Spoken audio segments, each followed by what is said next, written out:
Hello, my name is Tosca Bruno van Vijwijken and I co-direct the Transnational NGO Initiative at Syracuse University. Today we are interviewing Gawain Kripke, and he is the Director for Policy and Research at Oxfam America. And Gawain, thank you so much for allowing us to interview you today. We know that this will be useful for both students watching as well as for faculty. A couple of questions. First, what is the nature and mission of Oxfam America for those who are not familiar yet? Oxfam is a nonprofit, and we are a confederation of 15 independent organizations that are working together. So there's 15 Oxfams in developed countries that raise money. The mission is to reduce poverty and to uphold the rights of poor people in adverse conditions. And we've been working on development projects and humanitarian response since the 1940s. In the U.S., Oxfam America was founded in the 1970s and affiliated with the Oxfam Confederation. When did that affiliation, by the way, happen?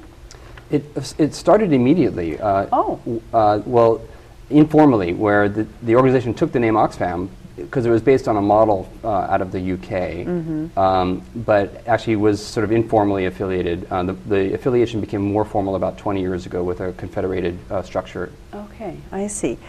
How did you personally first become interested in transnational activism? Well, I started like a lot of Americans do at university with a lot of extra hormones wanting to go to protests. In my era, the big challenges that we were facing were the apartheid regime in South Africa and the wars in Central America. And I spent a lot more time doing activism against those issues than I did my studies. So it was very energizing, and of course I learned a lot about the world in the process. So it was a good education, even though I didn't do as well in my classes as I should have. I see. So it started with activism at that kind of grassroots level, right? And then you entered the career through. Yeah. So in working in activism, I realized my political nature and wanted to be involved in politics writ large, not necessarily elections, but in public policy and human struggles. So that was very clear to me from early in my career, from university. And so I worked eventually in environmental issues, in urban development issues, and came most recently to Oxfam. I see. Now, if you think about Oxfam America as an organization, and then again how you fit within the larger confederation as you've explained, what are currently up to 3 core challenges that Oxfam America is facing, and how do you feel the organization is dealing with those? Well, the first big challenge, which you're sort of alluding to, is Oxfam America is confederated with 15 other Oxfams. And we're trying to create a global organization. Together, the Oxfams are present in over 100 countries around the world, and but there are really big differences between different home countries. The Europeans, Australia, China we have a Oxfam in China that raises money in Hong Kong, and so bringing them together in a single concept is quite a huge challenge, although a very big opportunity. If we can create a global organization, it will have a lot of impact, we know.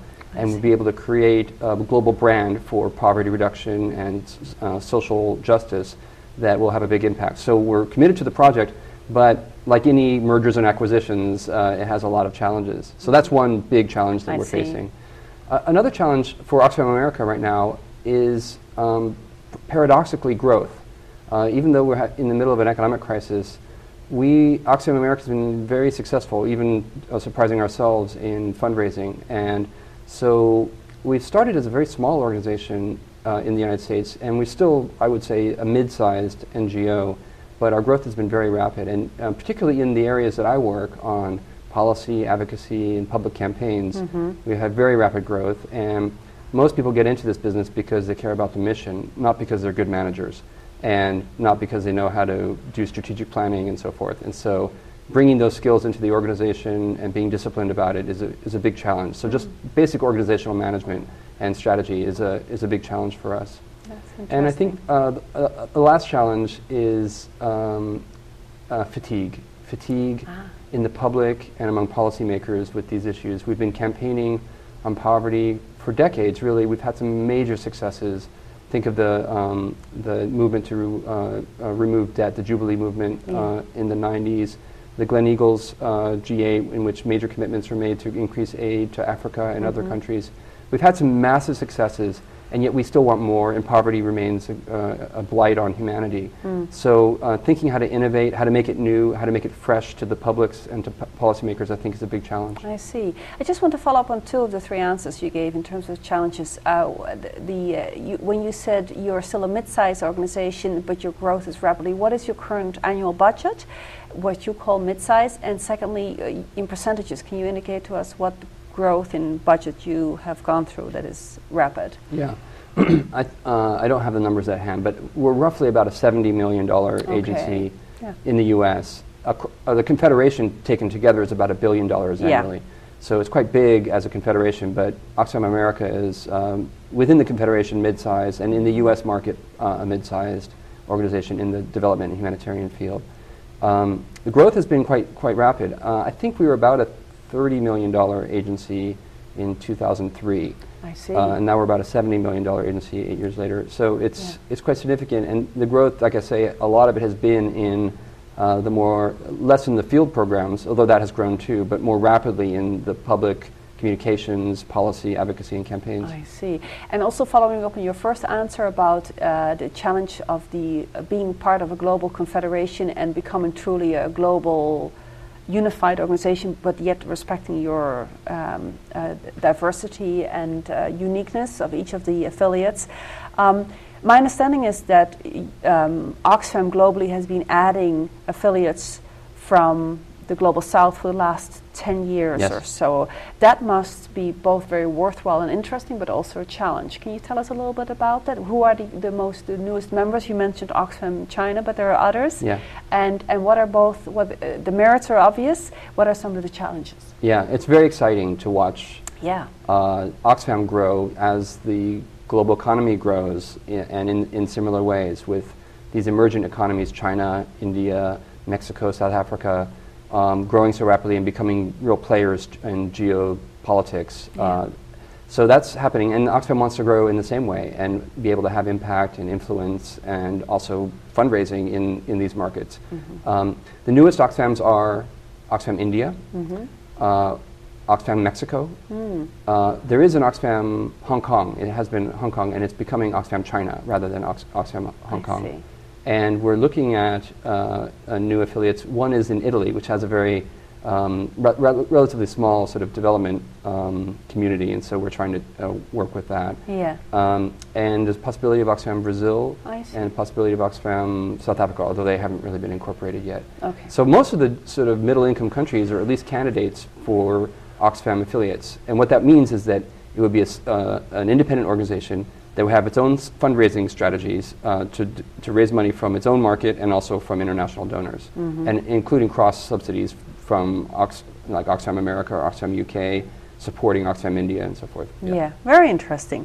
Now, how does Oxfam America define effectiveness? How do you know when you're effective, and how does the organization try to assess that effectiveness? Well, what we call MEL, monitoring, evaluation, and learning and assessment, is a huge challenge in this field. There's a whole field of study and books written, huge academic debates about what is impact and how to measure it. So I won't pretend to get into that at the moment, but to say that we believe in it, and we believe in rigor in our own practice and want to hold accountable the World Bank and USAID and many other actors, but realize that we have to hold ourselves at least to the same level of standards. So in our practice, we're building out very strong programmatic learning and evaluation. We're making those very big parts of our program itself to learn from our own mistakes and success, and to try to replicate them elsewhere, and also to be very transparent about it, to publish it on our website, to be candid about mistakes. When we have problems that emerge, we want to be transparent about them with our donors and with ourselves. So in terms of our relationship, our actual activities in developing countries, there's a strong commitment, an old commitment. Just to mention also that this increasing portion of our budget and resources going towards policy and advocacy and campaigns I was is thinking in some ways even more problematic in terms of measurement. And I feel that's a part of the business. I shouldn't say business. That's a phrase I use, but part of the organization and the mission that I'm more involved in. But I feel very acutely the opportunity cost. Every dollar we spend has to be measured against a high standard, because that's a dollar that could be spent on a development project in West Africa or humanitarian response in Pakistan. So we have to hold ourselves to a very high standard. We can't waste money, and we need to make sure we're having impact. And we're developing tools, but they're very new. We're creating them as we go to measure our own impact, and we're trying to have a debate within the field of study to understand how to measure impact of campaigns and advocacy. Very interesting emerging field. My final question is, what leadership skills, formal but very much also informal ones, have you found to be crucial to be an effective leader in your part of the policy and research agenda of Oxfam America? And how would you define what it means to be a good leader in your organization? What is a good leader? In Oxfam America, because that could be a unique set of skills. Yeah. I think one of the key things to be a good leader is to have basic personal skills, human interaction skills, to be able to sit down with people and make a human connection. That's with your colleagues. Sometimes I do lobbying with your targets, people you're trying to influence. Politics is a human interaction, and you want to have human relationships. And even with people you disagree with, it's important to fundamentally validate the humanity in all of us. It sounds a little bit soft, but I think it's very important. I think it's very real, actually. Yeah, and I've been an activist, and I know that sort of righteous anger that is easy to muster, and it's important. That energy is important for justice. But you can't throw it on individuals, and you're not communicating or having influence if you're using very angry tones in personal relationships. So that's one thing, is I think just personal skills and is important. And the second thing is clarity, being simple in your communications, being very clear in your communications about what expectations are, what goals are.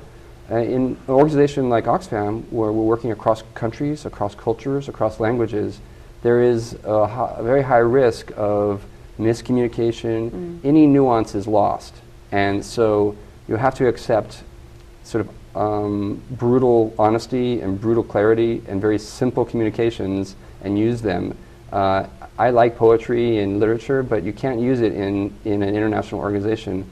Otherwise, it leads to misunderstandings, and you really don't communicate what you want if you're not taking communication down to its bare bones. Yeah. Well, thank you so much today, Gawain. This was very worthwhile. Yeah, thanks.